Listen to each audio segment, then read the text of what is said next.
Good morning, good afternoon, good evening, ladies and gentlemen, boys and girls. Welcome back to Emergency Management Associates, coming to you from the Area Command, 392 miles west of Kitty Hawk Beach, North Carolina.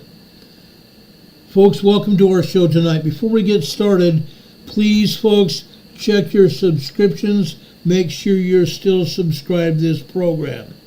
Also, something else. Please check and make sure you're getting notified of when we come on the air. Check that little bell icon. Check that bell icon. Make sure they're still notifying you. If you haven't been notified, check that. Go over there, click on it, and then click on the word ALL. That should get you notified when we come on the air. Third, please give us a thumbs up. Please give us a thumbs up. Let YouTube know that you're very interested in this program. That way, all the analytics will fall into place, and YouTube will let other people watch this program. Otherwise, they're not going to do it. Now, I want to go off here, and I want everybody to rise for the singing of the United States National Anthem. Would everybody please rise?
God bless America.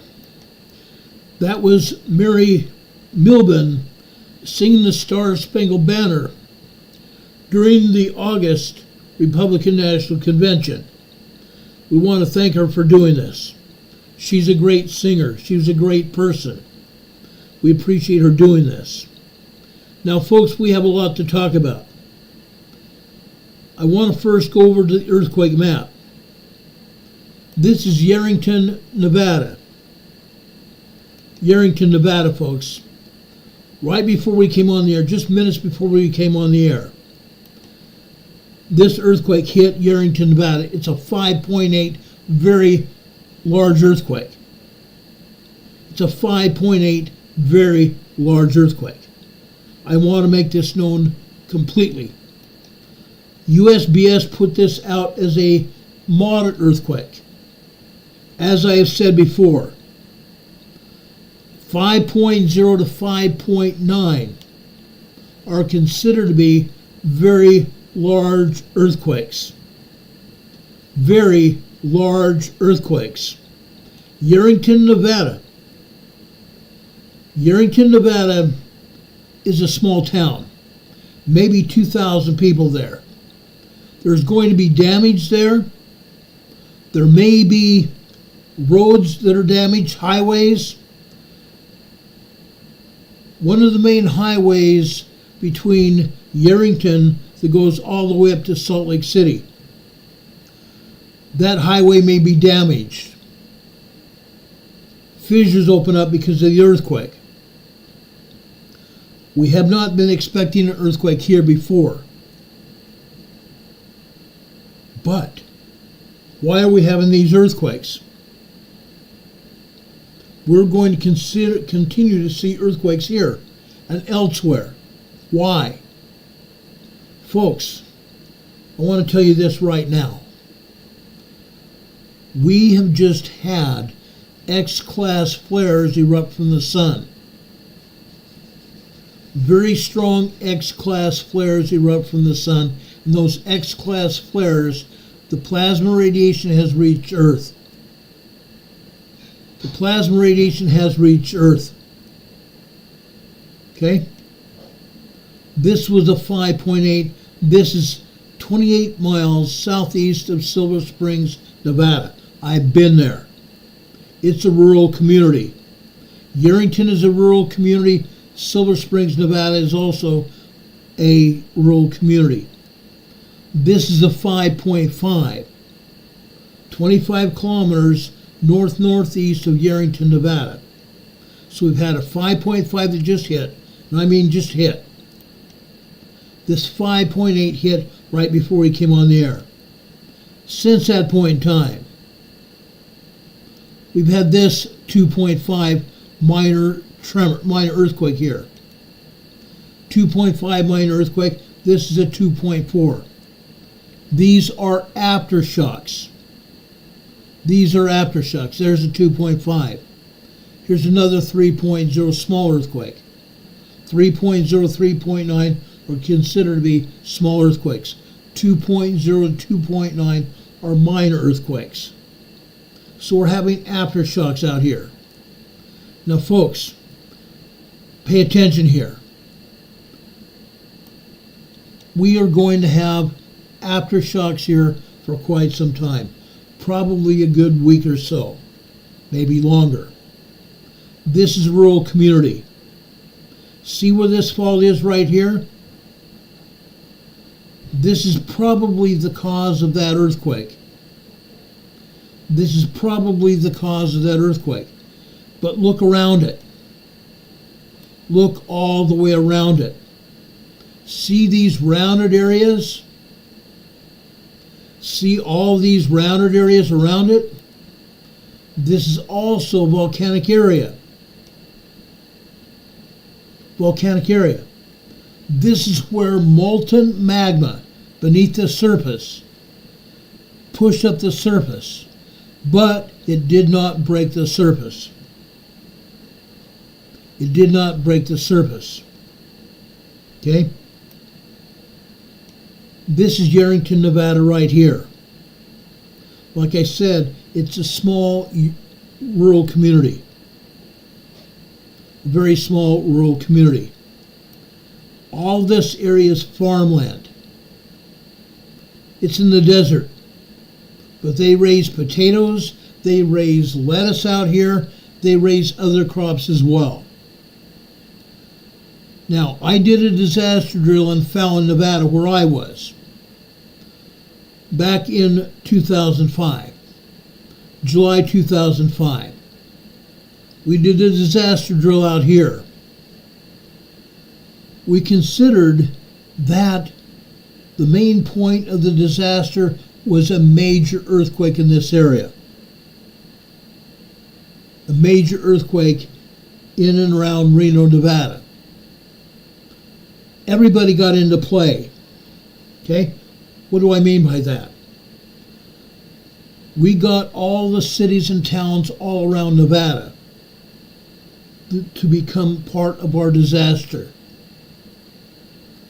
Other states wanted also to be involved. So we allowed Utah, Idaho, Oregon, California, Arizona, all in Nevada, like I said, and then the island of Guam wanted to get involved. So we purported that this earthquake was massive enough that it reached out and hit the island of Guam as well. No, it did not happen, and there's probably no way it could happen. But everybody wanted to play. Everyone wanted to get in on the disaster drill. It's very important that you have communications, right? The day of the disaster drill, it had been decided weeks prior to this that the communications with the state police, the fire department, and the local police were high-frequency radio channels. The day of the disaster drill, the high-frequency radio communication system went down. The state police, the highway patrol, the local police in various towns and cities all around Nevada, and all the fire department radios also went down. So guess what we did? Instead of using the local radio system, we called in ham radio operators. I will bet you my bottom dollar that ham radio operators are putting out the information right now to the local leaders in the towns and cities. I'll bet you it happens right now. This was a very large earthquake. A very large earthquake. Now, I'm not saying this was not anything. It was. This was a major event over in Nevada. A major event in Nevada. It didn't have to be a very strong or major earthquake, but this is a major event in Nevada. Now, just for kicks and giggles, I'm going to pull up the map from USBS, and I'm going to put in the information about this earthquake. Why am I doing that? I want to find out exactly how strong this earthquake was. The only way I can do that is to go over the USGS map and look in the back seismologist study page. So that's what I'm doing while you guys look at this. Okay? Like I said, this is a major event in Nevada. A lot of people are going to be affected. not just in Yerington, Fallon, Nevada. Fallon is not very far from this as well. Okay? I'm sorry I had this picture too low. Okay? Now you can see what I'm seeing here. I want you to know what happened. This is a big deal. Okay? Right now they said they have 7,756 people that felt this earthquake. On the ground, just like I showed you in Alaska last night. I went to the back seismologist study page into the origin of the earthquake. I clicked on origin. It shows a magnitude 5.6. This came out as a 5.8. Don't let them say anything different. The United States Geological Survey has been lying to people for a very long time. Lying to people for a very long time. They're now downgrading this to a 5.6. They had a 5.8, then a 5.6. They had a 5.8 first and then a 5.6. They have downgraded to a 5.6. They only have one station reporting this information. Let me take a screenshot of this so you'll understand what I'm talking about. The USGS only wants their information out there. They don't want anybody else to know what's happening. That's how they work. That is exactly how the USBS works. Okay? I've downloaded this information. Now I'm going to put it up here on our broadcast software so you can see what I'm seeing. Okay?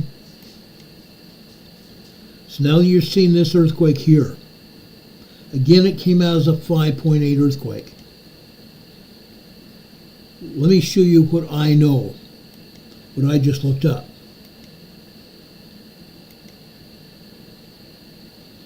Again, they are saying that there is only one seismograph that located this earthquake. They're full of crap. Look at this, guys. This is what they're saying. They're showing us a 5.6. They're only showing one seismograph. It says one station here. That's bullcrap. I know they have a seismograph over in Reno. South over in Las Vegas, they have at least 3 more seismographs. I know they have seismograph over at Nellis Air Force Base. They have another one over at Area 51. So now we're talking about 5 or 6 seismographs. But they're only showing what they want us to see. Okay? The USBS is just that. BS. They only want us to see what they want us to see, nothing else. It's a sad state of affairs. Very much a sad state of affairs here. But this isn't the only thing I want you to see today. So please hang in here with me.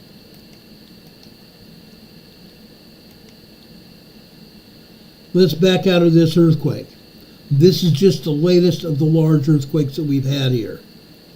Okay? Let's go over here to Northern California.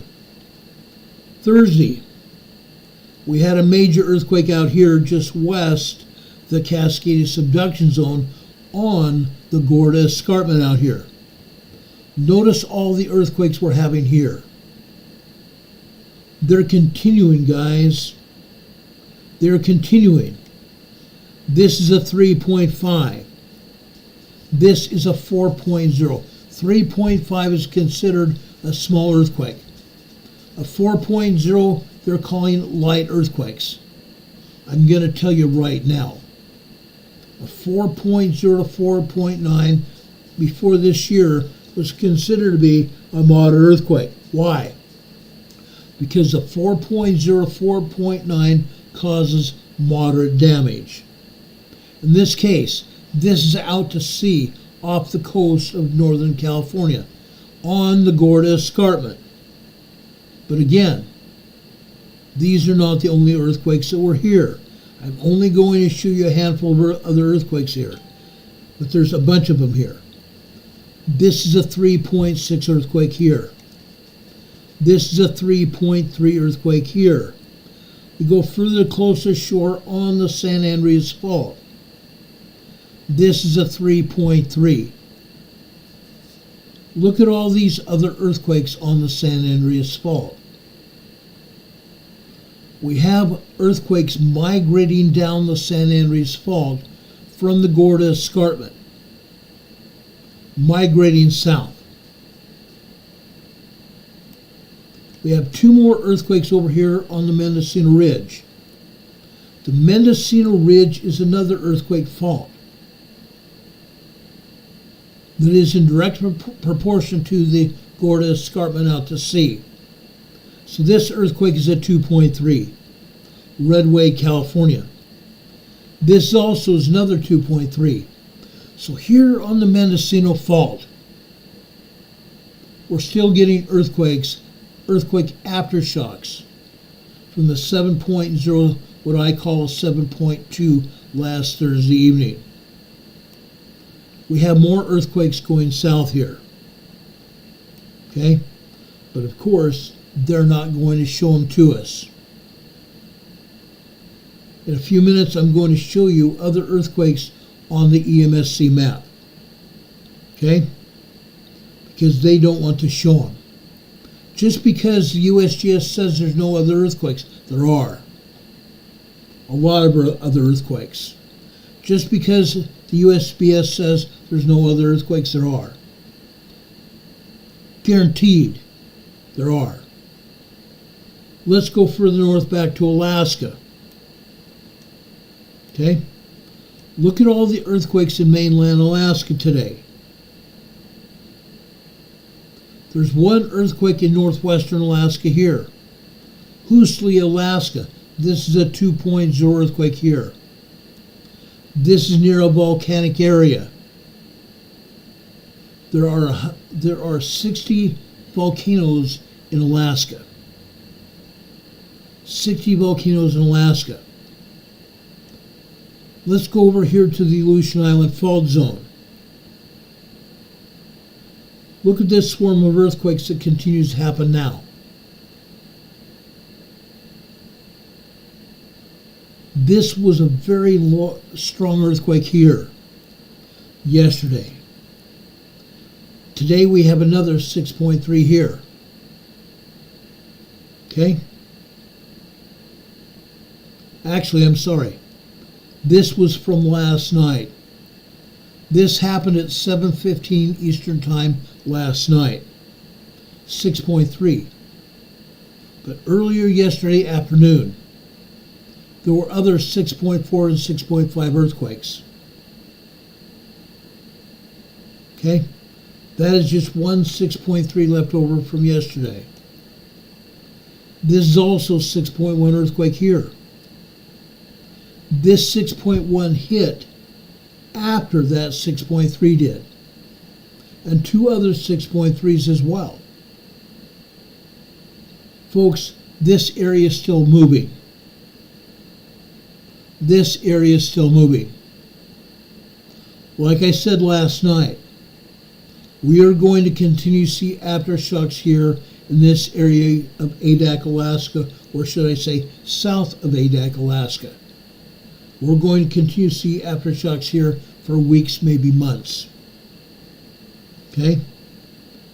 But, as I said last night, the seismic energies migrated east.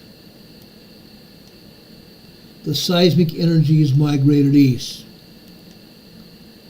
We have a large 5.0 over here south of False Pass, Alaska.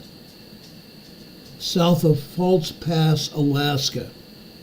A large 5.0, or as USGS would put it, a moderate 5.0 earthquake.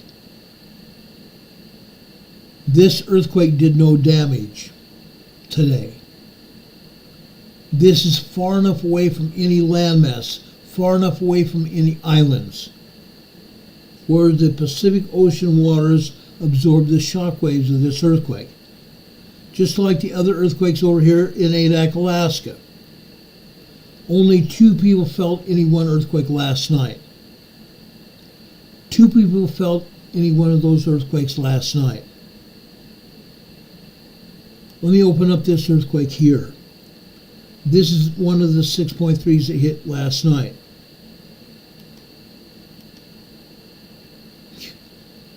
No kidding. I want to show you what that back seismologist study page looks like. I'm going to go back to my USGS map at my house, in my office here, in our studio, in our broadcast studio here, in the area command. I'm going to pull up the map here, and I'm going to take a picture, a screenshot of the earthquake sequence over there in Alaska. I want to show you what happened there, so you know without a fact what's going on. Okay? I'm going to go to the back seismologist study page from over there in Adak, Alaska. Okay? Going there now. Now, they may have changed the number of people that felt that earthquake.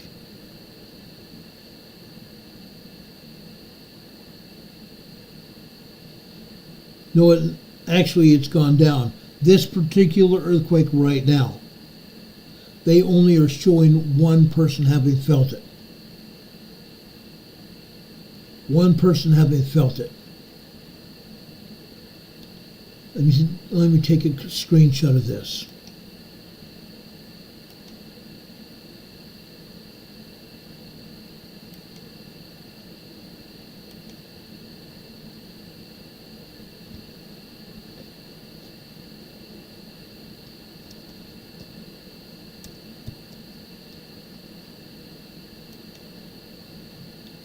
Okay, let me show you this now.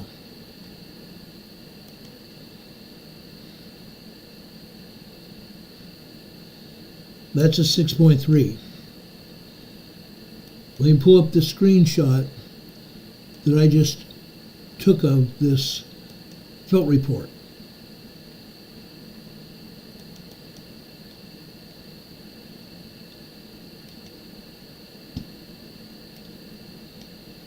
Okay? So you're seeing this earthquake is 6.3.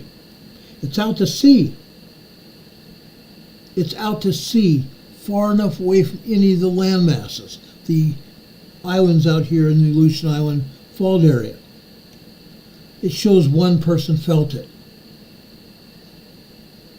One person felt it. Isn't that interesting? Isn't it very interesting how that can happen? Let me take that down, put that away, and I want to show you how far away from the landmass that earthquake was. There is a small scientific community over here in Adak, Alaska. That was supposedly a 6.3 earthquake. I think it was at least a 6.8. But being there's only a small community out here, maybe 6 or 7 scientists, and one of them felt it. One of those scientists at Adak, Alaska felt it. Okay? These earthquakes are going to continue. This was a major event in Alaska.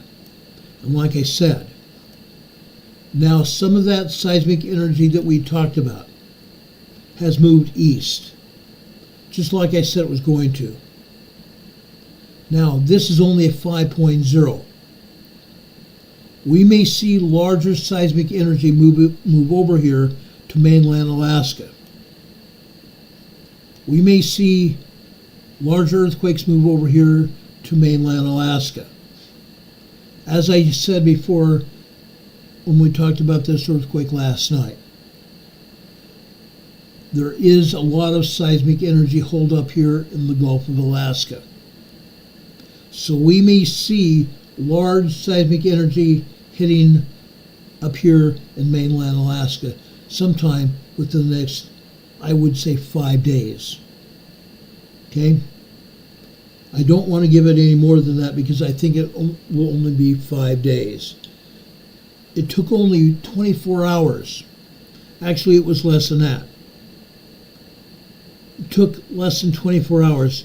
This happened at 12:34 this afternoon.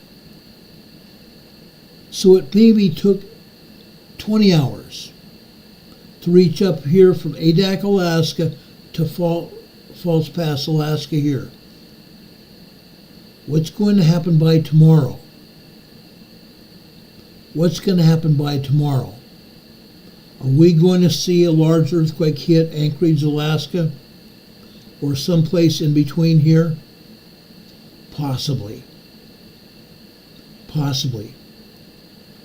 I'm still upholding the earthquake watch here in Alaska. Those of you here in Alaska should be concerned. You should be very concerned. One of our viewers from over here in Alaska was in our chat last night. Those viewers here in Alaska should be very concerned because there's seismic energy supposedly headed your way. I shouldn't even say supposedly. There is seismic energy already in your area. It's holed up there. And this very strong earthquake from over in the Aleutian Island fault zone has already headed eastbound.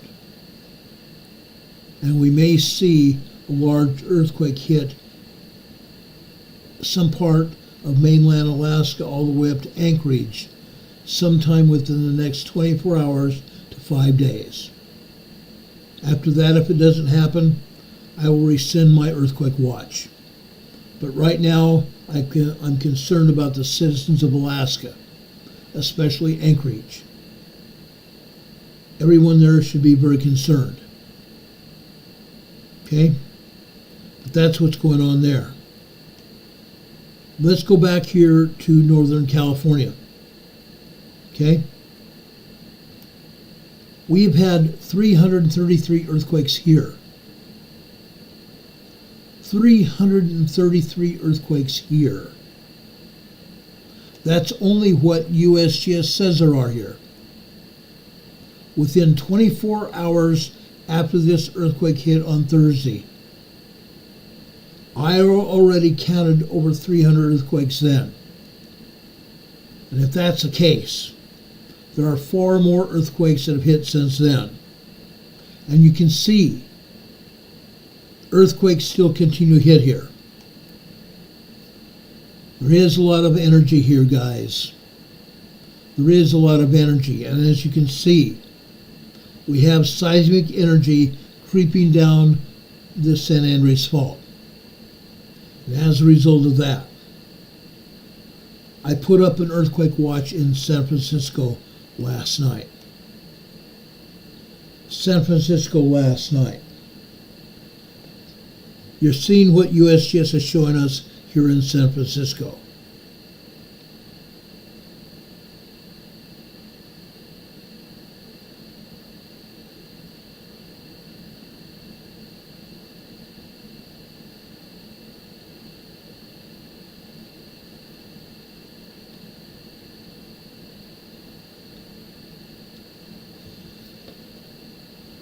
They are not showing any earthquakes in the San Francisco Bay Area at all. None. However, north of there here, this has nothing to do, well, some of them might have something to do with the earthquakes off of Northern California. That lake you're seeing here is Clear Lake. Clear Lake. Now, I'm going to bring it up here on the map that you see here. These earthquakes here are because men have drilled into this volcano. This is a Clear Lake volcano. Men have drilled into the Clear Lake volcano to harvest steam from the volcano to power turbines over here in the geysers facility. This is called the geysers facility. These hills and mountains here are in Sonoma County, California. There are turbines built in here. People here, men and women, have drilled into the Clear Lake volcano. Let me try to zoom in here. I want to show you something. Right here. This is one of the turbine facilities here. There are 81 turbines throughout this area, in the hills here, in the geysers. There are drill points just to the left, just to the west of this turbine facility. What do you see there? These are drill points here, guys. These are drill points. Let me pull the drill points up for you on my other device, because I will be able to get very close to that, the drill points here. Here we go. This is a close-up picture of the drill points that you see there on that map. Okay? These are just some of the drill points that go directly into the Clear Lake, the upper magma chambers of the Clear Lake volcano. Okay? Then from there are, well, let me put this back up. You can see the white tubing.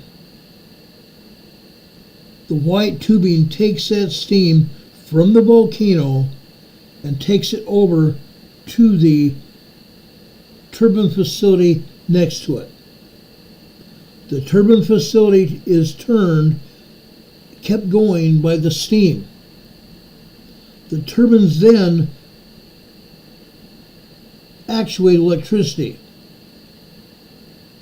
They actuate electricity, which powers 4 energy conglomerates.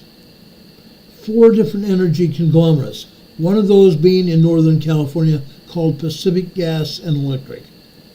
One of the other conglomerates is Rocky Mountain Power in Utah. Okay?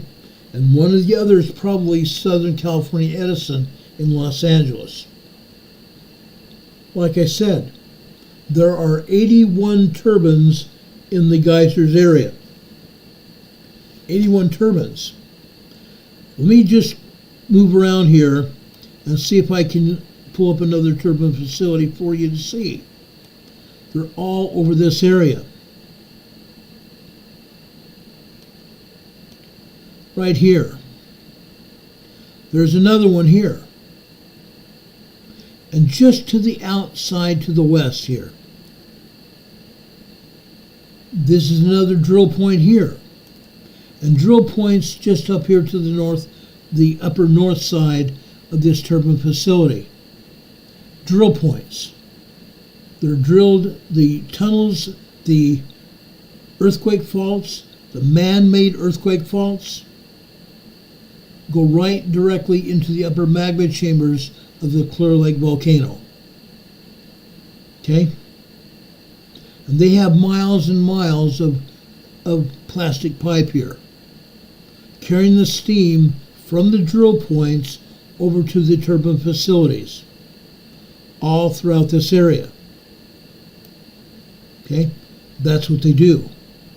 Now, after that major earthquake happened off the coast of Northern California, more and more earthquakes happened here as well. Okay? But now it appears to me that things have gotten back to normal here in the geysers facility. Typically, there are anywhere between 20 to 40 earthquakes here every day. It appears there may be close to 20 earthquakes here already. But, as I said before, we're still having a lot of earthquakes here. And I believe that we're going to have earthquakes coming down the San Andreas Fault as you see it here. Let me zoom in here. The San Andreas Fault leaves this area here where all the earthquakes happen. And you can see the progression of seismic energy, earthquakes, coming down out of that area down the San Andreas Fault. And you can see the San Andreas Fault going just down the coastline of California. Once it reaches down here towards San Francisco, it skirts the San Francisco Bay Area here to the west, just west of the San Francisco Zoo. Then it starts going inland, as you can see here. It continues its path just east of Monterey Bay here. Just east of Monterey Bay. And you can see one earthquake here. Let me highlight that earthquake. This is a 1.7 tremor here near Gilroy, California. Okay? South of there, also on the San Andreas Fault, this is Tres Pinos. Tres Pinos here on the San Andreas. This is a 2.5 earthquake. Then we continue south, right here. Okay? This is Parkfield, California. Parkfield, California, guys. Guess what we have here? This is the earthquake Mecca, the earthquake capital of California and the earthquake capital of the United States.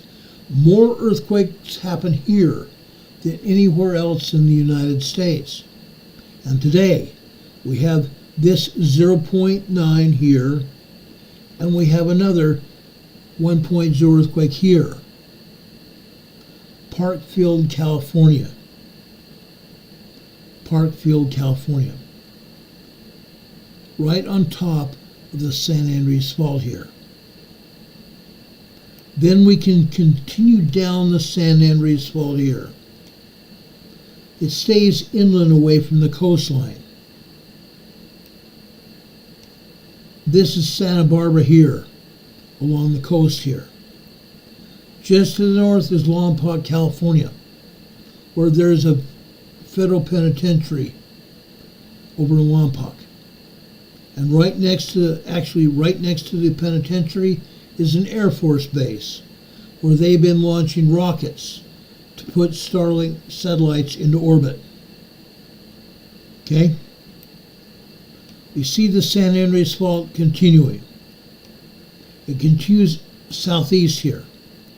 Southeast past and outside of Los Angeles here. Right here. This is northwest of Malibu, California. This is a 1.4 here near Malibu, California. It has nothing to do with the San Andreas Fault. However, this earthquake does. This is near Llano, California, or Llano, California in Spanish. This is a 1.1 tremor here. Right here, Pear Blossom, California. This earthquake is on the San Jacinto Fault. The San Jacinto Fault. Okay? We continue southbound here. You see the San Andreas Fault continue down here. Right here, I'm going to point out several earthquakes here. This is Calamasa, California. This is actually a resort area in Orange County, California. Calamasa. This is Banning, a 1.4 tremor right on top of the San Andreas Fault. Right here. This is a 1.3 in Cabazon, California here. We continue southbound here. You still see the San Andreas Fault here? Usually we have more earthquakes here. The San Andreas Fault comes down here into the Imperial County area. right alongside the east side of the Salton Sea here. Again, the USBS is not showing any earthquakes here. Right here, on the east side of the Salton Sea. This is Bombay Beach. Today, like any other day, every day, we have 3.0, we have 3.5, and we even have 4.0 moderate earthquakes here at Bombay Beach. Multiple earthquakes.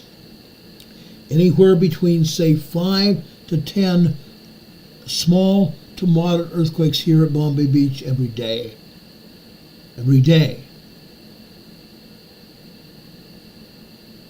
The San Andreas Fault causes those earthquakes. Up here to the northeast side of the Salton Sea. This is called North Shore Salton Sea. Again, the San Andreas Fault comes right by North Shore Salton Sea, causing earthquakes and tremors mostly. Earthquakes and tremors. Now, as you can see, the San Andreas Fault goes underneath the Salton Sea here. It comes out right down here on the south side of the Salton Sea. This is Calipatria. On any day here in Calipatria, we have 75 to 150 earthquakes here every day.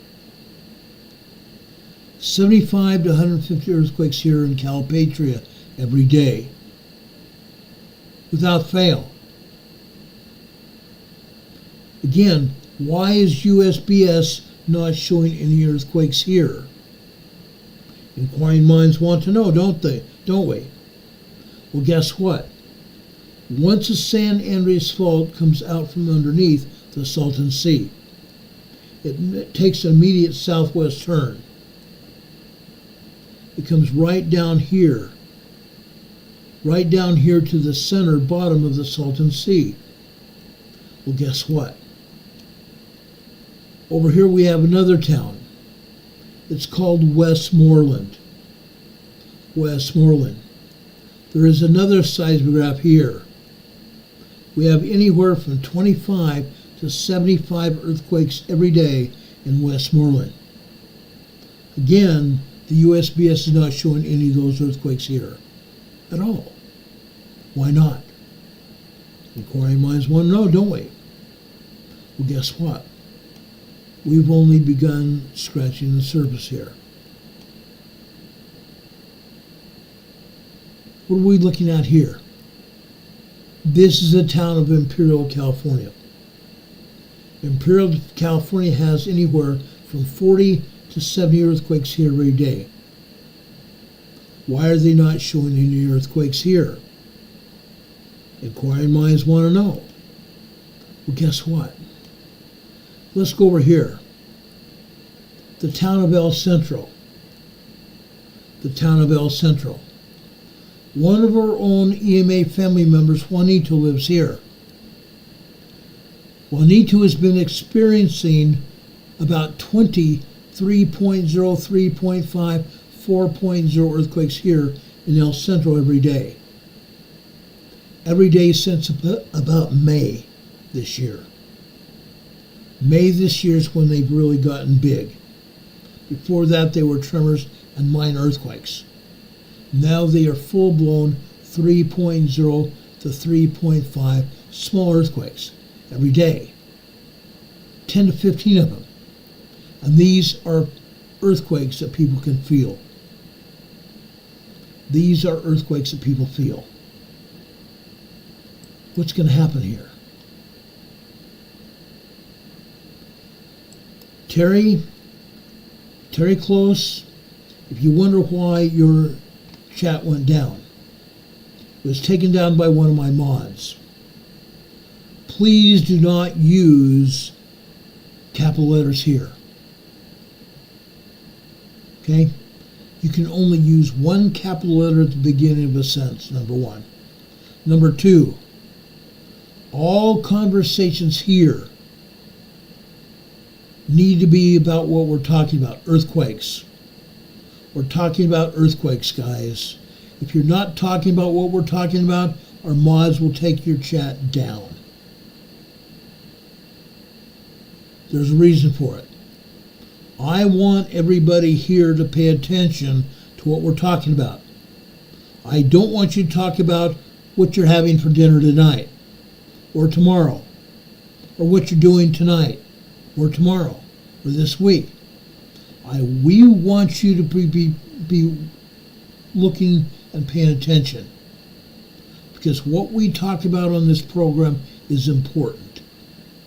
If you're discussing anything other than what we're talking about, your chat will be taken down.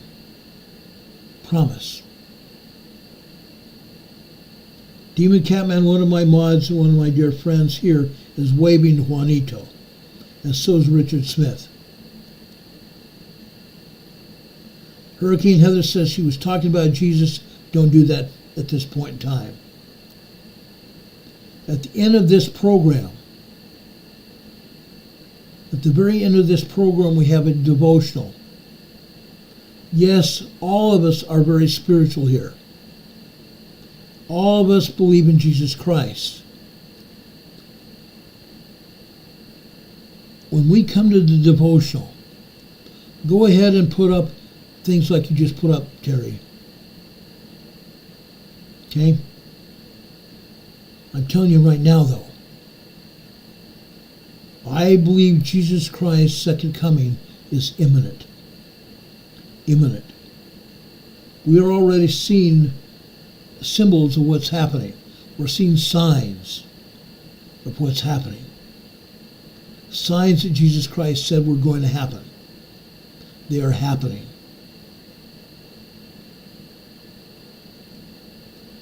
Linda Covington is asking any reported sinkholes in this latest environment in the West Coast.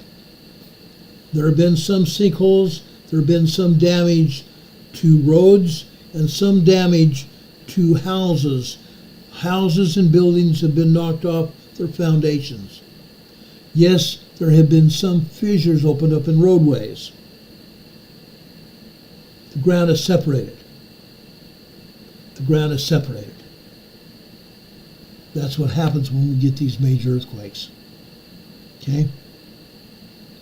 Diane Kimlin is asking, what about the sinkhole in Pennsylvania? Diane, I didn't know about it. Send me the information and I will show it tomorrow on tomorrow's program. I appreciate that. Julie Shinpa is saying, could be solar flare interference. Freezing the chat, yes. That's part of it. But I want to tell you this. And I talked about this yesterday, I talked about this last week. We've been having some X-class flares, some very strong X-class 2.2 flares, solar flares from the sun. What happens when that happens? We have solar flares shooting off from the sun, headed towards Earth. And yes, these flares launched off Earth-facing sunspots. These X-class flares launched off Earth-facing sunspots. The flares are plasma radiation coming off the sun. The plasma radiation rockets at high speeds, sometimes millions of miles per second, out into space towards the Earth. What happens then? My fist here is the Earth. The plasma radiation goes like this, just like this. It envelops the Earth like this.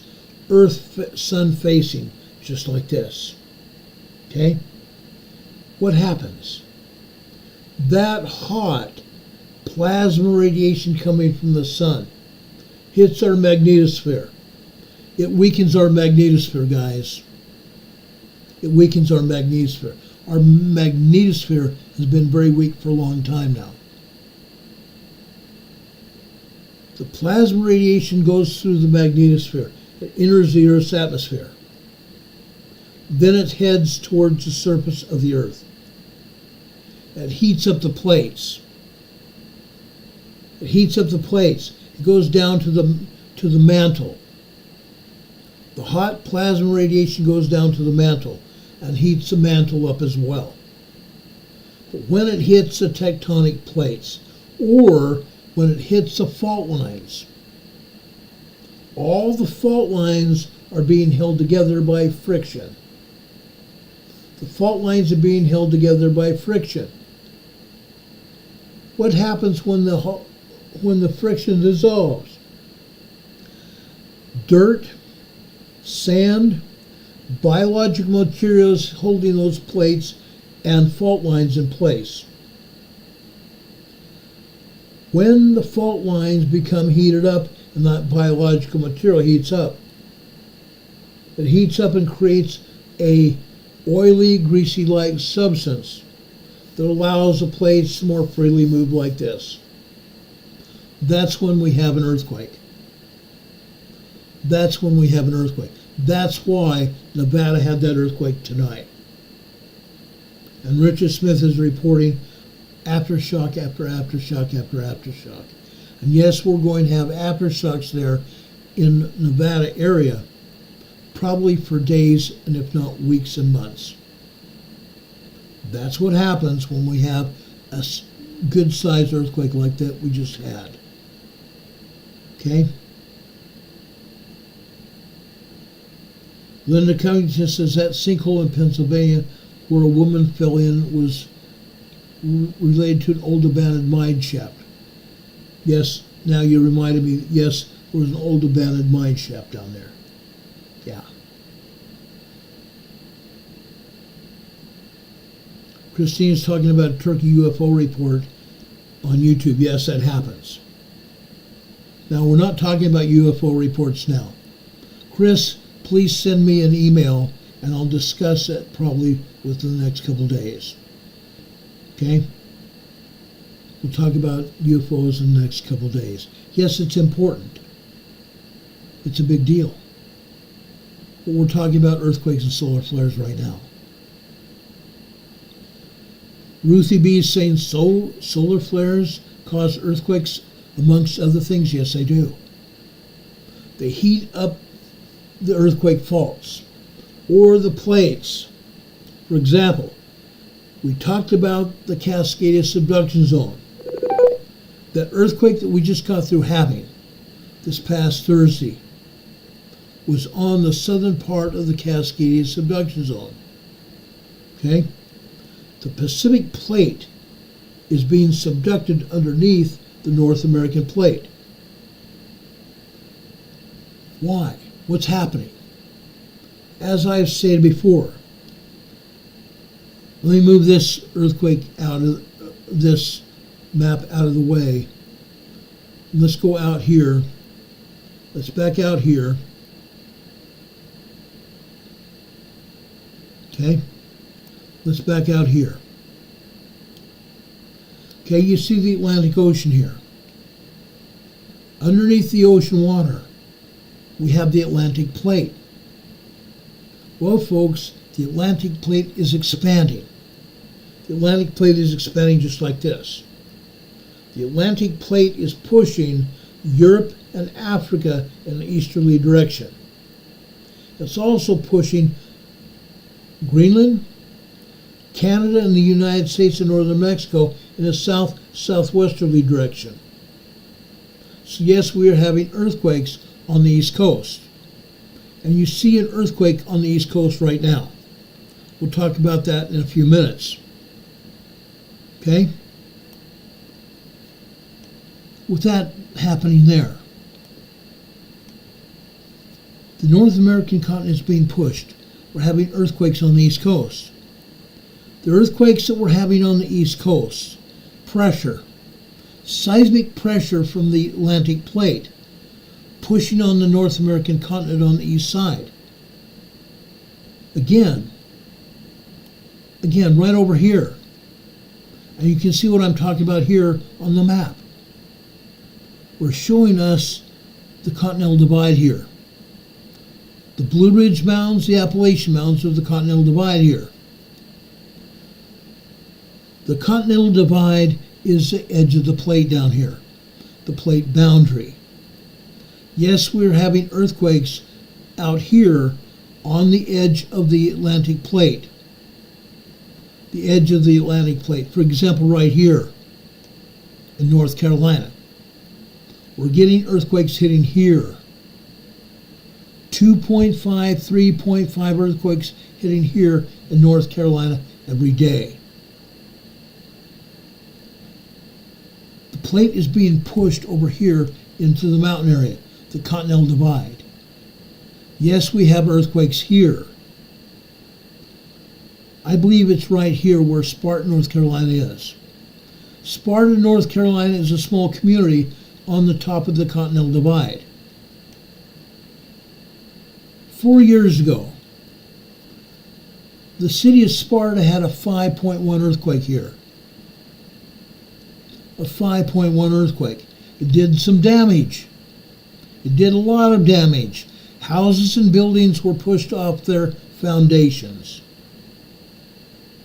Some houses were made unlivable by that seismic energy. Some roads were damaged. 1 year after the earthquake, I went up here. One of my friends and I went up here. We took pictures of the damage. We had one of the city council, well, actually two of the city councilmen to show us around Sparta. They showed us the damage. That's the kind of damage you see when it's hit with a large earthquake, a 5.1 earthquake in this case. But the entire Continental Divide is being pushed. And we will have more earthquakes here on the Continental Divide. Sparta, North Carolina last week had 2.5 and 2.7 minor earthquakes in Sparta. Other areas that are not being shown by the USGS map are also having earthquakes. Whether the USGS decides to show them or not, they're having earthquakes. This week I'll show you earthquakes here on the Continental Divide and over here on the East Coast. The Atlantic plate is pushing the North American plate in a south-southwesterly direction. As a result, USGS is starting to show more earthquakes here in the New Matter area. USGS is showing this earthquake here. Matthews, Missouri. A 2.2 earthquake here. South of there, Marston, Missouri. Another 2.2 earthquake here. South of there, dadgum USGS. They just disabled my map here. Don't worry, I'll bring it back here real quick like. Yes, I'll be taking this map down for just a minute, but I'll be bringing it up just really quick like. USGS does this every time I come on the air and use this map. They don't like me showing what I'm showing you. But guess what? I'm doing it anyway. Because I believe everybody has the right to know what's going on. Again, let's go back here to the New Matter Fall area. I was just going to show you this earthquake. This is Hayward, Missouri. Another 2.0 earthquake here. This is Ridgely, Tennessee. A 1.8 tremor here. But what they're not telling you, Ridgely, Tennessee typically has anywhere from 50 to 150 tremors and earthquakes here in Ridgely, Tennessee every day. Hayward, Missouri does not have a seismograph here. However, Marston, Missouri does. Marston, Missouri has these earthquakes every day. Many a day. I want to say 20 to 25, 2.2, 2.0, 2.5, 2.8, even upwards of 3.0 earthquakes every day. Marston, Missouri. Further north here, Matthews, Missouri. Okay? This is a 2.2 here. Matthew, Missouri is not that far from Barker Cemetery. Barker Cemetery, we've been seeing 2.2, 2.5 earthquakes here every day. Several of them a day. Anywhere from like 10 to 15 2.2, 2.5 earthquakes here in Barker Cemetery, Missouri. Every day. So USGS is not even telling us the truth here.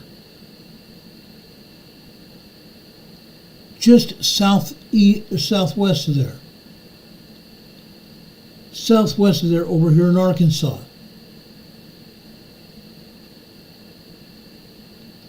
We show you towns here on seismograms that have a lot of earthquakes. Why is USGS not showing you all of those? Inquiring minds want to know. This week we'll show you more earthquakes over here in Arkansas as well, including Little River, Little Rock, over in Tyrone, Arkansas. We're going to show you a lot of earthquakes here in Arkansas. Ozark Folk Center in Arkansas. All kinds of earthquakes here in Arkansas. Northern, central, and southern Arkansas. And even over in Tennessee, as well as Ridgely, Tennessee, right here. A lot of earthquakes. This is the first time ever. The first time I have ever done this show where USGS has shown 4 earthquakes in the pneumatic seismic zone all at one time. Usually they show us maybe 1 or 2. This is the first time we've seen 4 there. Unreal. Unreal. Over here further to the west, allegedly in Oklahoma. There's no doubt that there is at least an earthquake here. Notice how USGS is showing this earthquake. They show it as an explosion anytime you see a diamond shape like this on the USGS map. It's either an explosion or a quarry blast. In this case, the USGS is calling this a quarry blast. Let's look closely where this earthquake is. Down here, there is definitely a quarry. There is a definite quarry south of this earthquake. But folks, this is like 1.5 miles north of this quarry down here. This is not a quarry blast. This is a 1.6 tremor here. A 1.6 tremor here in Oklahoma.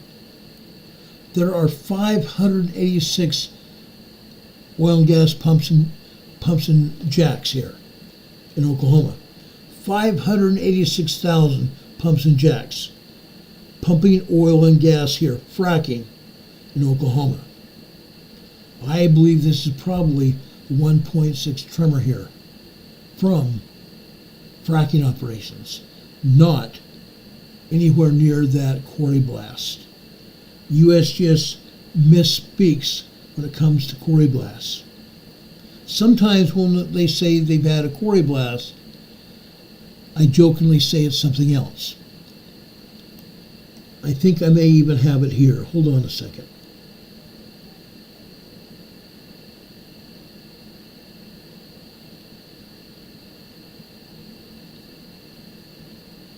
Maybe I don't. I have it in my database on my computer. I thought I transferred it here to my image file here on my broadcast software. By tomorrow I'll do that. I want to show you because we typically jokingly call that. And yes, I've been calling this for quite a long time. But my dear friend Demon Catman made me an image.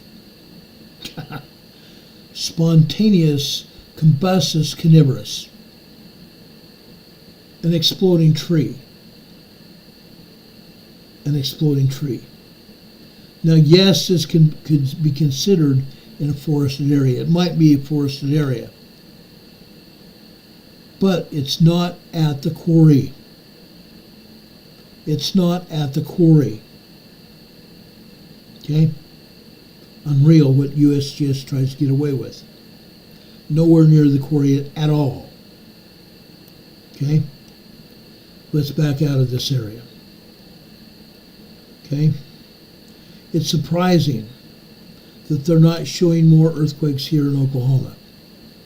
Typically, during the last few weeks, there's been less earthquakes shown here in Oklahoma.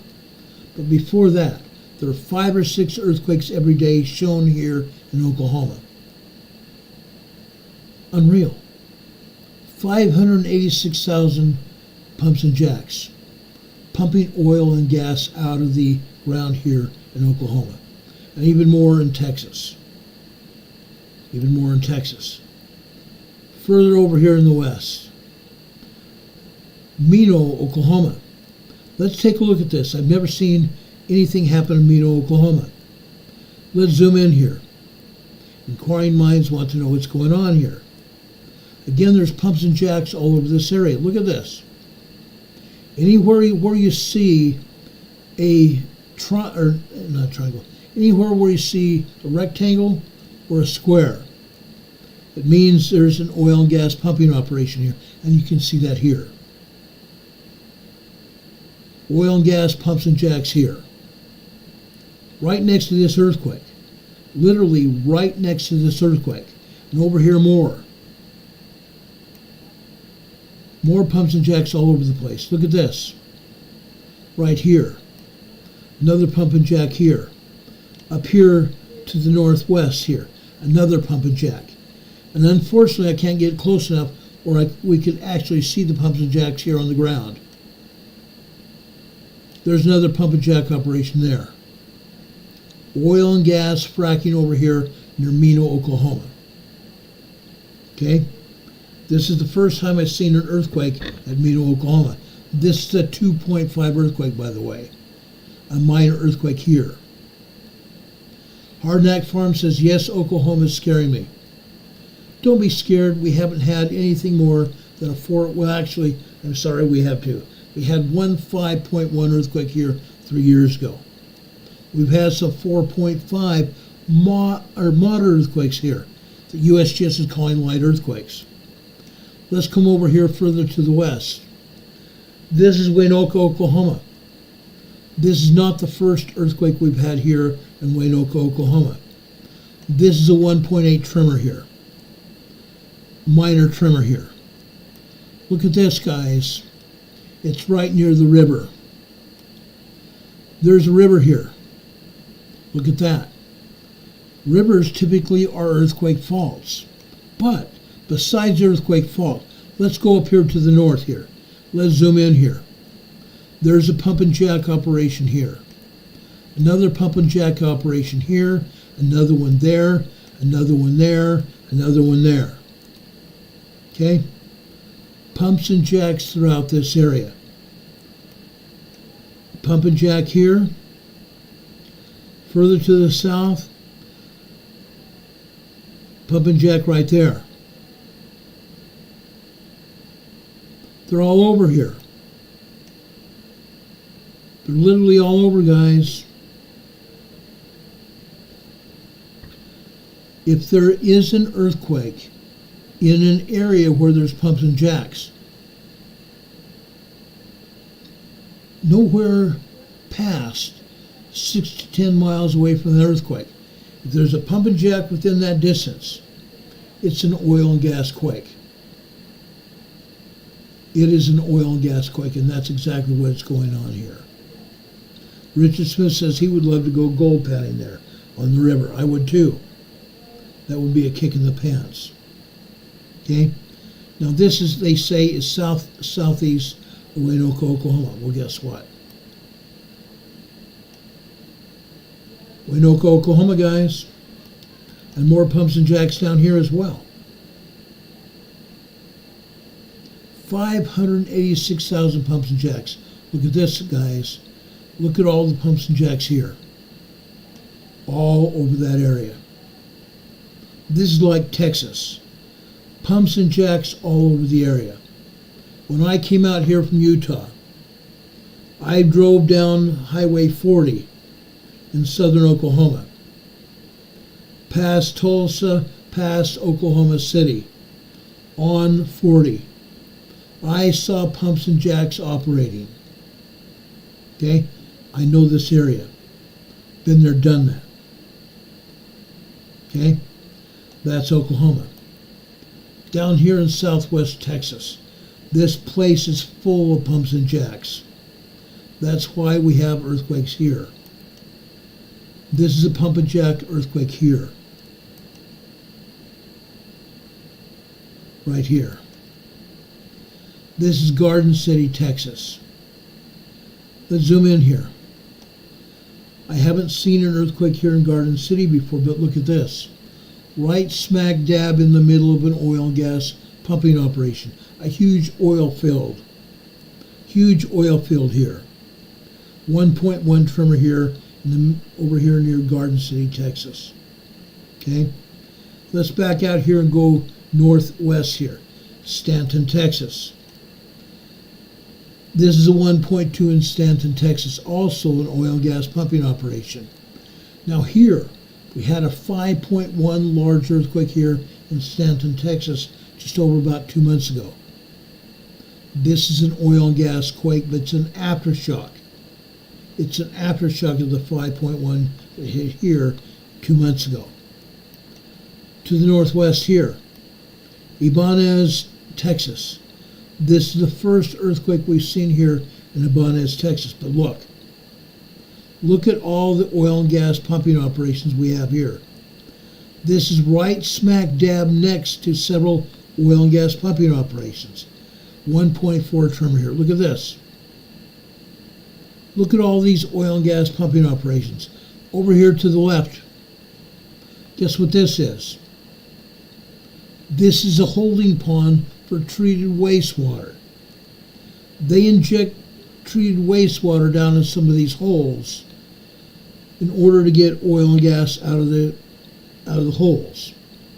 Okay?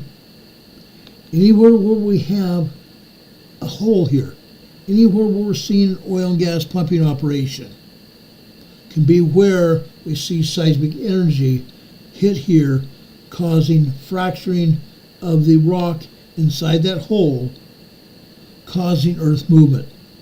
That's what's going on here. The seismic energy comes from the west, over here into Texas or Oklahoma or anywhere else. Anywhere where we have an oil and gas pump, there is either a horizontal or a vertical hole in the ground. A horizontal or vertical hole in the ground, or maybe even a perpendicular hole going down to the oil.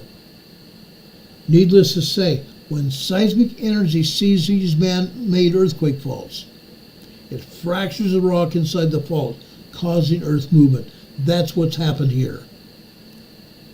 Man-made earthquake faults. Seismic energy hits these earthquake faults, causing an earthquake. That's what's happened here. And you can see all these earthquakes here are hitting all these oil faults and the corresponding earthquakes here. Okay? Down here further to the south, Midland, Texas, a 2.1 earthquake here. Look at the oil field here. Look at the oil field here. Pumps and jacks everywhere. I don't have a current figure on the number of pumps and jacks here in Texas, but it's off the charts. It's off the charts. This is a 2.1 earthquake, smack dab in the middle of an oil field. Every day. Every day we have these earthquakes. Further southwest, this is Pecos, Texas. 1.7 tremor here. Oil and gas. This is a 2.4 in Toyah, Texas. Toyah, Texas, guys. Usually here in Toyah, Texas, we see a lot more than that. This is a 2.4 here. Right next to is another 2.1. But it's right smack dab in the middle of an oil field. right smack dab in the middle of an oil field, right there. There are the pumps and jacks here. On the other side of the highway here as well. You can see the pumps and jacks all over here. All of these pads contain pumps and jacks pumping oil out of these fields. All over the place. You see a train track here. You see a highway here. Okay? Pumps and jacks everywhere here. Look at that. Toyah, Texas, 2 earthquakes there. The pair of twos there. Further out here to the west, right here. This is Toyah, Texas, a 2.2 earthquake here. Further to the west, they say this is in White City, New Mexico, but it's not. It's not. This is still in Texas. Look at this. Pumps and jacks here as well. Look at that. All over this area, pumps and jacks. Earthquakes. This is a 1.8 tremor here, and this one here is a 1.4. Pump and jack earthquake, not earthquake, pump and jack oil operations here. These are earthquakes in Texas, western Texas. Okay? Now, let's go back here to Yerington,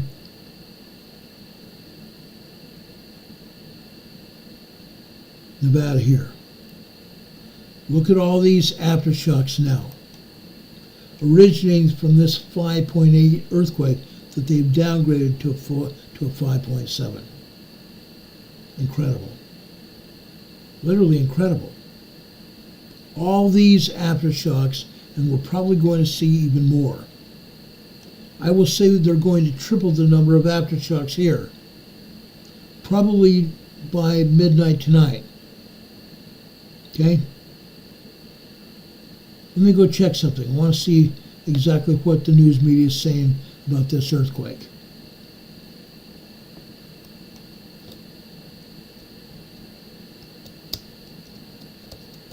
Just a second here.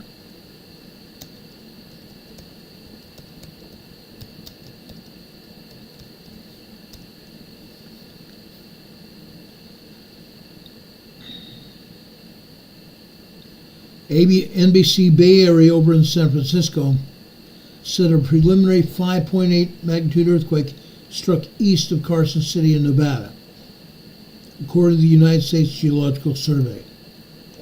The earthquake was reported at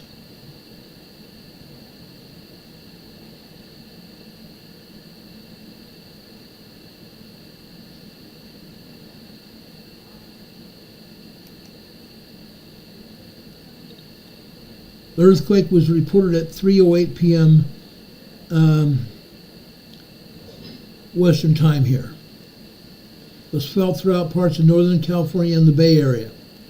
So that 5.8 was felt all the way over to San Francisco Bay. The quake initially was a 5.8. They downgraded to 5.7. Parts of the Bay Area felt this quake, and they are asking people in the Bay Area, if you felt the quake, to go over to the USGS site and put in a felt report. Put in a felt report. Let's go and look elsewhere here.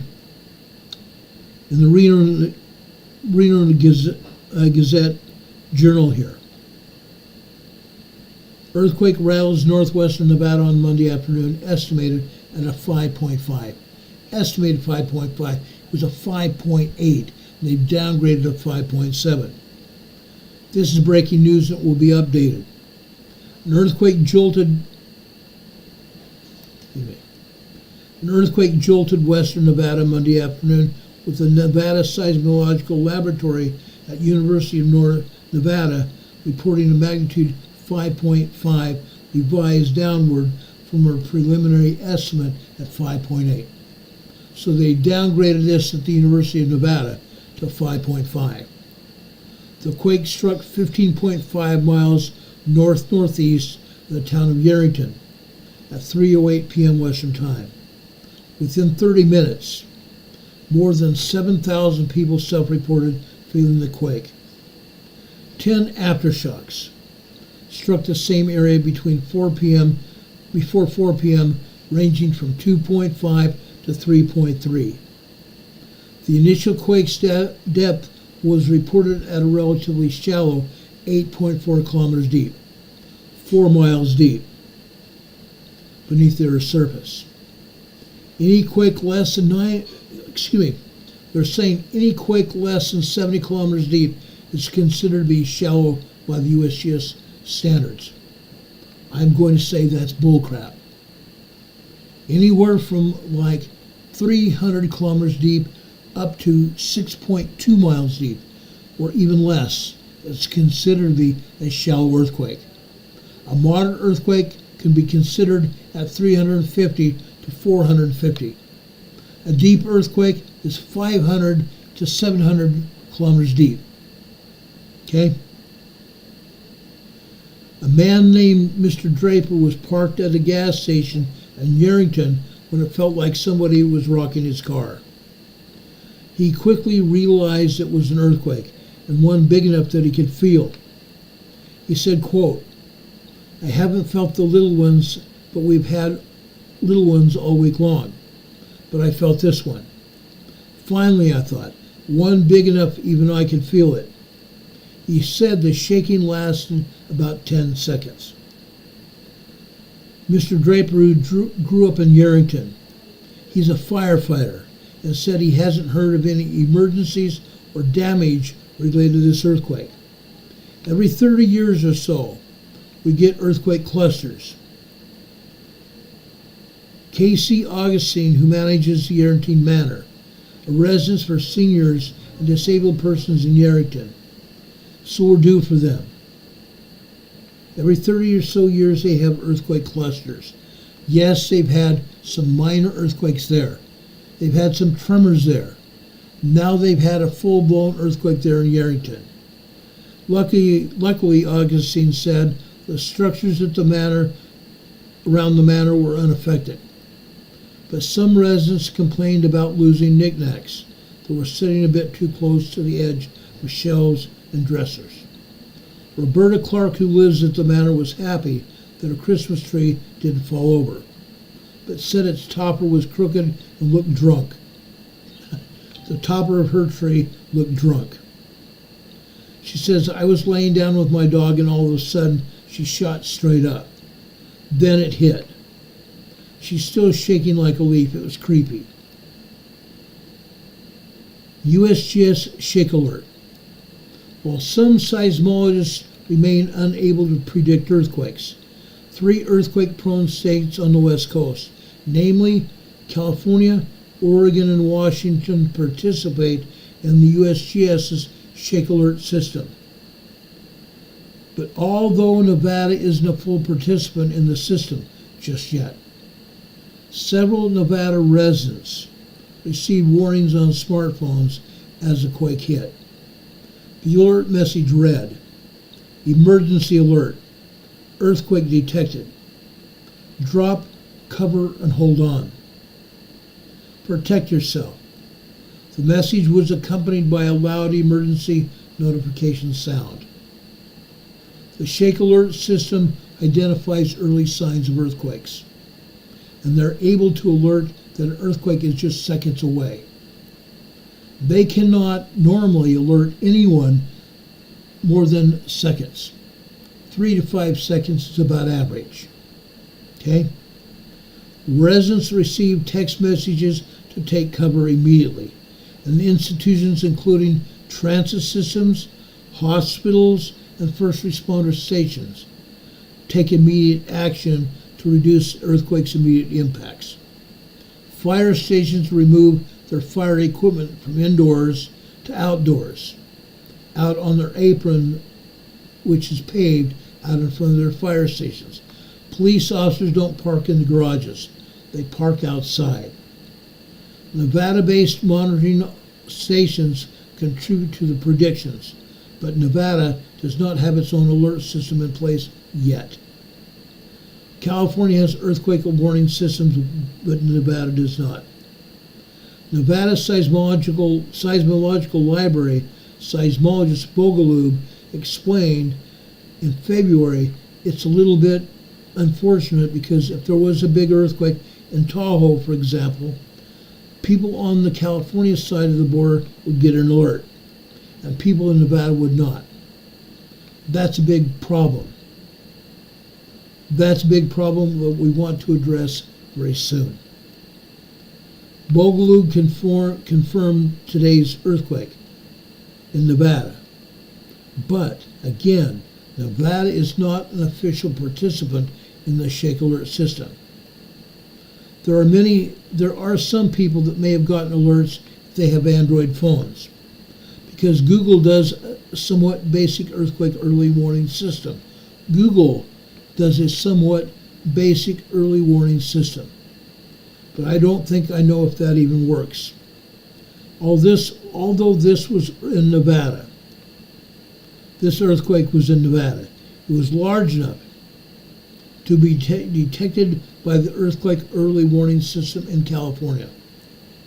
So it's possible that if people have their home base set in California, or if they have another setting on their alert app to get California alerts, then they may have gotten an alert for this earthquake. But we don't officially have Shake Alert in Nevada. Okay? Now, they say they hope to pay for the infrastructure here in Nevada, but they haven't gotten paid for yet. They hope for federal government funding to implement the program. The good news, the 3 coastal states already have done the heavy lifting.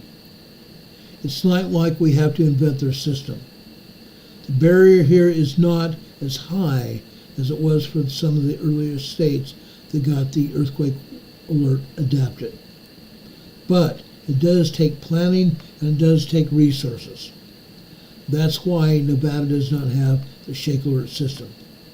Now, according to that article, so far there's been no damage reported in that area. But that does not mean that it didn't happen. It just means that it wasn't reported as of yet. I'm sure Highway Patrol, sheriff's departments, and even other police departments, such as over in Fallon, Nevada, they'll send their units out to make sure the streets are safe. If they see even a small fissure open up beside or on the street, they close the street until they can repair it. That's the protocol. That's the protocol. Okay. Well, guess what, guys? Nope, that's not it.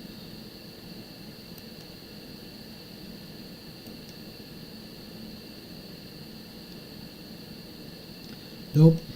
We don't have any current pictures of the earthquake in Nevada yet. If we come up with pictures, we'll show them to you. I promise you that.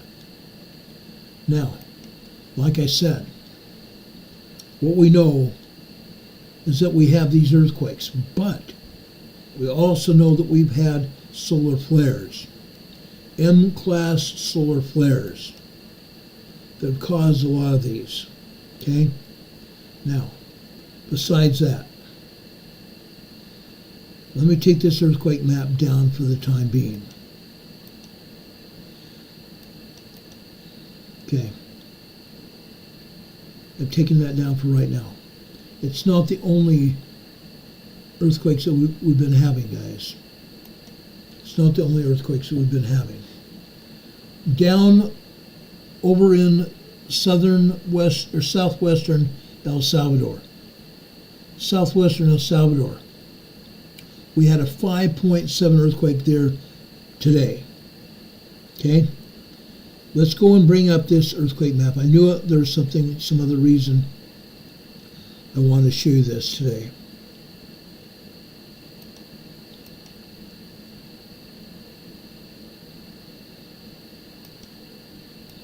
Okay? This is that earthquake in Nevada.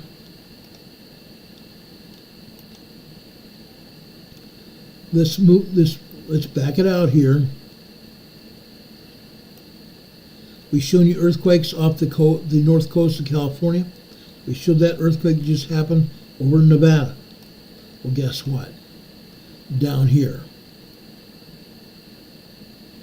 USGS is only showing 2 earthquakes here.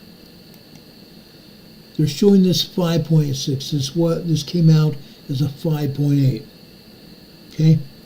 This was late last night. This is just 10 minutes before 11 o'clock last night.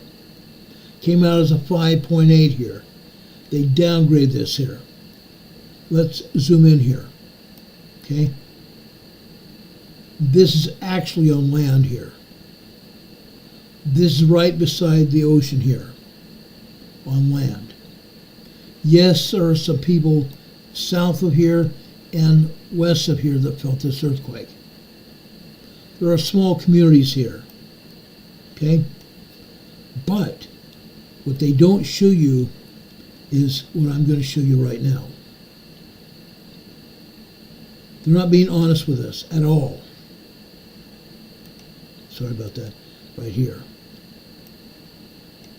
I'm going to show my other device here. They're not being honest with us at all.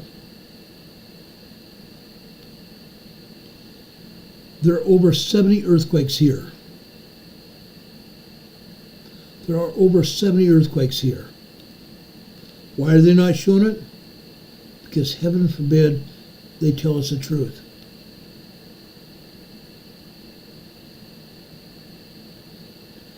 Look at this, guys. It says 50 plus earthquakes here. I was here earlier before I came on the program. There are over 70 earthquakes in this area. There are over 70 earthquakes here. I counted them.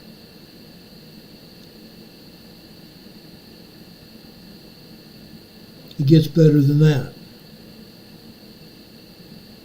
There are over 70 earthquakes here in this area. And USGS is only showing us 2 earthquakes. 2 earthquakes. The other earthquake was offshore.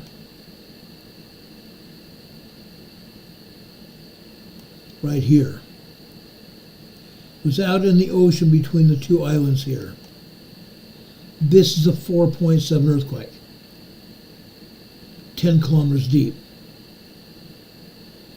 This earthquake over here on shore is 15.4 kilometers deep, 7 miles deep. Okay? Very shallow earthquake, right? Absolutely. But again, this came out as a 5.8 earthquake here in El Salvador today. Or I'm sorry, last night. They're not showing us any earthquakes over here in southern Mexico at all. None. The EMSC map is showing us 5 earthquakes. Only 5 earthquakes. However, I've heard and seen earthquakes being reported by my earthquake tracker here all day. There are probably close to 25 earthquakes here in southern Mexico. But USGS is not showing them. Usually the EMSC map showed them, but now they're not. They're not, because they're being told, I believe, by the agencies, don't report them. Don't report them. Plenty of earthquakes here. Let's go over here to the eastern part of the U.S. This is Upton, Maine. Upton, Maine. UPTON, Maine. This is a 2.1 earthquake here. This is a 2.1 minor earthquake here. 5 kilometers, supposedly north-northwest of Upton, Maine. 5 kilometers is just 2 miles. 2 miles from Upton, Maine. Now, I don't see any major towns. Upton's probably just a small town such as this right here. This may be Upton, Maine here. This is not a felt earthquake. Not a felt earthquake. A 2.1 cannot be felt. A felt earthquake can be anywhere over 3.0 to 3.5. Then you're going to feel those earthquakes. But again, This is on the east coast of the United States, and this is on the Continental Divide here. This is on the Continental Divide, and you can see it here. You can see where the trees begin, and they go uphill. They go uphill. Okay? Again, this is the Continental Divide here. That's why we're getting these earthquakes. Do we have any questions about anything here? Sage Pub is reporting another 3.3 and 3.0 over in Petrolia, California. Not surprising. That's not surprising at all. And I have extended out this earthquake map. This is the South Pacific. Down here, this is a 5.0 large earthquake here. The Southeastern Pacific Rise. The Southeastern Pacific Rise. Yes, we do get earthquakes here occasionally. Okay? They're not showing any earthquakes here in Fiji or Tonga, but we have had earthquakes here. Let me bring up my device and see if they're showing any earthquakes here in the Fiji or Tonga area. Because yes, we've had them here.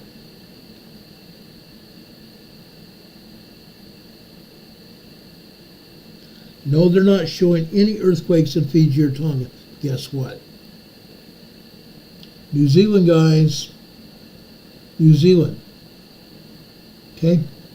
Just off the coast of Gisborne, New Zealand. This is a 2.3 earthquake. 2.3 earthquake. West of there.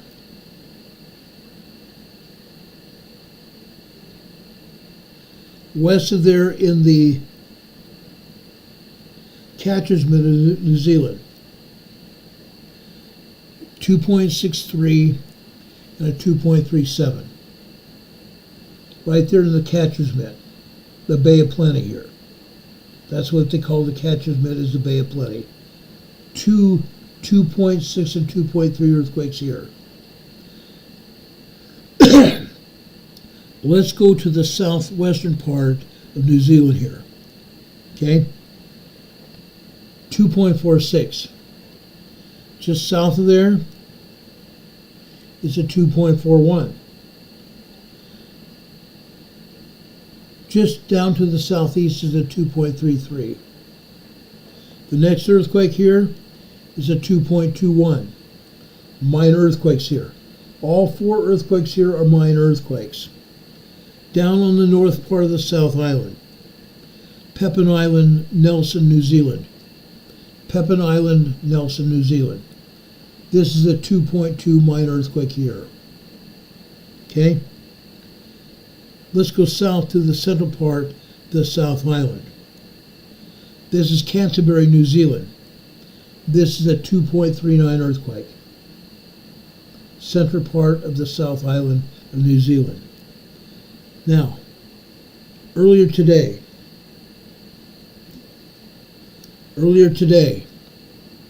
south of New Zealand here.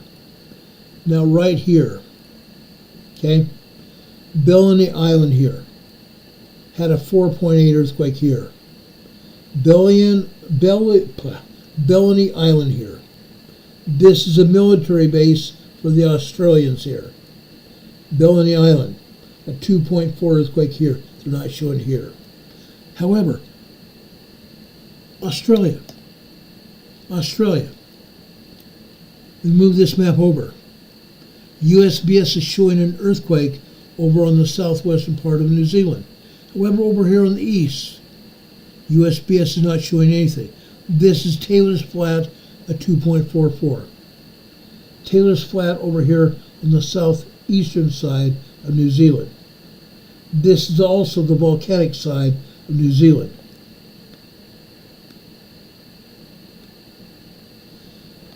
This is the volcanic side of New Zealand here. Okay? That's a 2.44 earthquake. Now, the EMSC is not showing any earthquakes over here on the north or southwestern side of New Zealand. So let's go over here to the USGS map. I have no problem using it when they're actually reporting information. This is one of the first times I've seen the EMSC map not show everything. This is a 3.94.0 earthquake. Hannons, Australia. Hannansns. Hannons, New Zealand. A 3.94.0 moderate earthquake. Okay? They're showing a 3.9. I'm calling BS. When they downgrade anything to a 0.9, it's usually a moderate, it's usually one magnitude higher. So this would make that a 4.0 moderate earthquake here. Okay? They didn't show that other earthquake. Further north here, the Banda Sea. This is a 4.5 earthquake in the Banda Sea here in Indonesia. They're still not showing all the earthquakes in Indonesia. Look at these earthquakes in New Zealand. I'm not in New Zealand, in Indonesia. All those earthquakes in Indonesia. And yet USGS shows us 3. USPS is showing us 1 in southern Sumatra, Indonesia. This is another large 5.1 earthquake. Further north here in central, just off the coast of central Sumatra, we have another 4.8. Interesting. Interesting, but no cigar. Right here, southeastern Java. This is a 3.4 earthquake. Southeastern Java, Indonesia. And just east of there, Timor-Leste. This is a 3.6 earthquake at Timor-Leste. Just to the northeast of there, Mashui, Indonesia. This is a moderate 4.5 earthquake here. So we're having a bunch of 3s and 4s here in Indonesia. Further north here, Molucas Sea, 3.1. Molucas Sea at 3.1. Southwest of that, this is Minahasa, Sulawesi, Indonesia. This is the 3.5. Why am I taking time to show you this? Because USGS does not show any of this. Okay? This is the 2.7 here. North Central Indonesia. North Central Indonesia. Now, let's go up to the Philippines.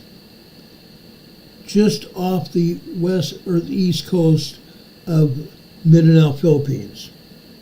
Here's a 4.5 earthquake right on top of the fault that comes out of Indonesia. Right on top of the fault that comes out of Indonesia. This is called the Philippine Plate. Okay? Mindanao, Philippines. Last week, we had a large earthquake, Luzon, Philippines. Off the east coast of Luzon, Philippines, today we have a 3.0. On the west coast of Luzon, Philippines, we have another 3.1 earthquake. Okay? North side of Luzon, Philippines had a 5.1 last week. Now we have 2 3s here, 2 small earthquakes. One on the northeast, one on the, actually not the northeast, northwest, and one on the southeast of Luzon, Philippines here. Okay? Now, what is USGS showing us in Japan? Very little. This is east-southeast Ohara, Japan. Let's zoom in here. This is just barely off the coast. Interesting enough. Barely off the coast. 4.8 earthquake here. They're showing it here on the EMSC map here. They have another one here. The USGS is not showing. This is in Izu Islands, just south of Kyoto, Japan. Izu Islands. This particular earthquake is a 4.3 earthquake. But again, USGS is not showing hardly anything. Rarely do they. Rarely do they anymore. They just don't do it. They don't do it, guys. Right? Now, while we're here, let's come up here. This earthquake is in the Kuril Islands, just north of Hokkaido, Japan. The Kuril Islands belong to Russia. This is a 4.9, 5.0 large earthquake here. Okay? A 4.9, 5.0 earthquake here. Big deal. Big deal. Look over here in the Middle East. I'm talking Afghanistan. Actually, I'm talking China, Russia, Afghanistan, Iraq, Iran, Turkey, not a thing showing. The United States Geological Survey is not doing its job. They're showing us one earthquake here. One earthquake over here in northwestern Italy. This is a 4.0 over here in northwestern Italy. Prazo Superfiore, Italy.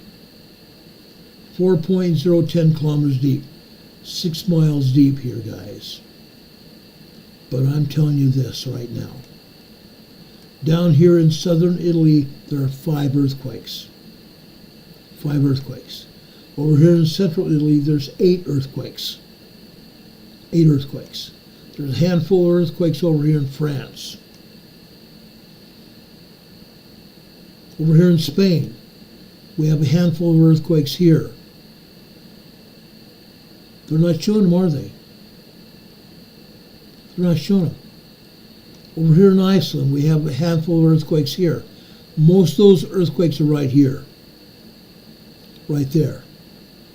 I reported to you yesterday. We had a large earthquake here. This is also a volcano. Underneath all this ice is a volcano. If this volcano were to erupt, it would shut down air traffic all over Europe. The last time this earthquake erupted, it shut down air traffic all over Europe for 3 months. 3 months. Because of all the volcanic dust and rock in the air that could clog an aircraft engine. It shut off all airline travel throughout Europe. Unreal. And yes, down here in the Reykjanes Peninsula, north and west of Grindavik, north and west of Grindavik, we still have a volcano that's erupting. It's been erupting for about 3 weeks now. It's been erupting for about 3 weeks. We shall see what happens in the next coming weeks. It may stop erupting by the end of this week. We don't know yet. We shall see. Now, in regards to the X-class flares, these X-class flares do something besides cause earthquakes. The X-class flares that we've been having cause more than earthquakes. They can have effect on living beings. They have an effect on plants. They have an effect on all animals. They have an effect on all animals, guys. Now, why do I say that? Because a lot of people have told me that. I've had psychologists tell me that. I've had animal veterinarians tell me that. What happens? Simply this. The plasma radiation that comes affects our minds, affects our bodies, affects the way our bodies feel, the way our bodies react. It can cause a prickly, itching feeling on our skin. If the radiation poisoning is very serious, it can actually hurt us. It can alter the way we think. It can alter the way we feel.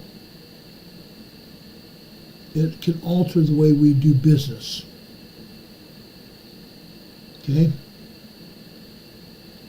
Some of you have even told me that when we've had significant plasma radiation outbursts from the sun that have hit this planet. That you guys get headaches. You guys feel irritable. It affects dogs, it affects cats, it affects birds of every kind, chickens, cows, goats, all kinds of animals it affects. And those animals are exposed to more of it than any of the rest of us, unless they're indoors underneath a roof. That happens. That happens. Richard Smith is saying a 2.2 and a 2.1 in Central California. Not surprising. These earthquakes are going to continue to happen. We have the X-class flares as a result of that, resulting in these earthquakes and what's going on here on the earth.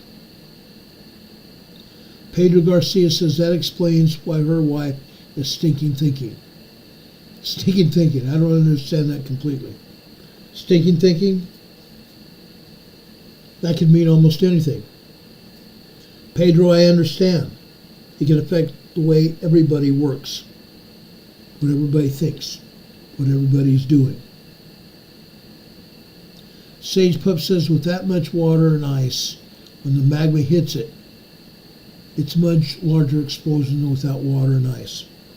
Oh yeah. Oh yeah. And Iceland is colder than heck right now. Iceland has below freezing temperatures.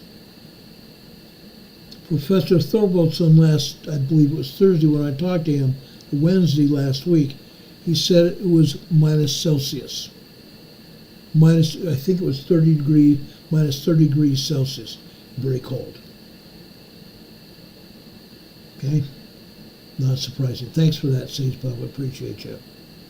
Sage Pup is one of our moderators here and also one of my best friends here.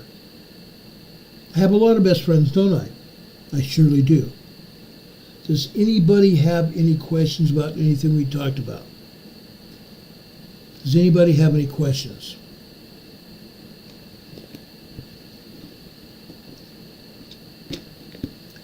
It's been a while since I've taken any ideas out of this book. This is a book by Gordon B. Hinckley called Standing for Something. Just to give you an idea what's in this book. Stephen Covey says, I absolutely love this book. Every chapter breathes profound wisdom, insight, and optimism, articulated by one of the most inspired leaders of our day. These 10 timeless virtues, if lived, will literally lift and heal our hearts, our homes, our country, and our world. Standing for Something by Gordon B. Hinckley. Occasionally I've gone into the book and pulled out ideas for each one of us. I'm going out to a chapter that he calls the family. We can save our nation by saving our homes. There is no place, no environment more conducive to the development and enactment of virtue than the family. The health of any of our society, the happiness of its people, their prosperity and their peace, all find their roots in the teaching of children by fathers and mothers, and in the strength and stability of the family. I know this not only because of what I have observed during my 89 years, but because of what I have experienced in my own childhood home.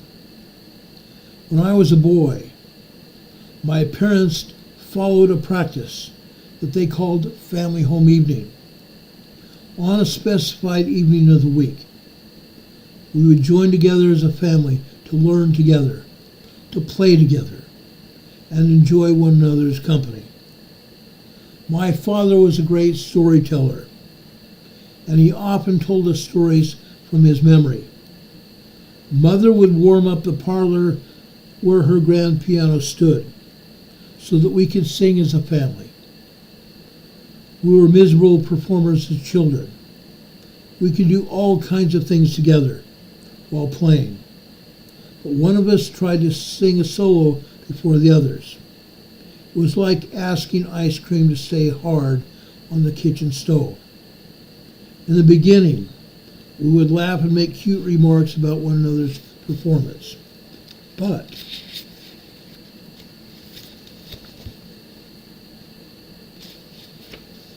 our parents persisted. And because they persisted, we sang together. We laughed together. We studied together. And we played and prayed together. One of those simple and informal but regular gatherings in the parlor of our old home came something indescribable and wonderful. Our love for our parents was strengthened. My love for our brothers and sisters was enhanced. An appreciation for good simpleness grew in all of our hearts. Admittedly, we did not openly speak about this love for one another very much in those early days, but we didn't have to. We felt the security, the peace, and the quiet strength that come to families who pray together, who work together, who help one another, and feel connected one with another. Unfortunately, in many homes, we find something far less than the ideal. I was sobered a few years ago by the report from the Carnegie Task Force on meeting the needs of young children, which painted this dismal picture. Our nation's infants and toddlers and their families are in trouble. Compared with most other industrialized countries, the United States has the highest infant mortality rate, higher proportion of low birth weight of babies, a small proportion of babies immunized against childhood diseases, and a much higher rate of babies born to adolescent mothers.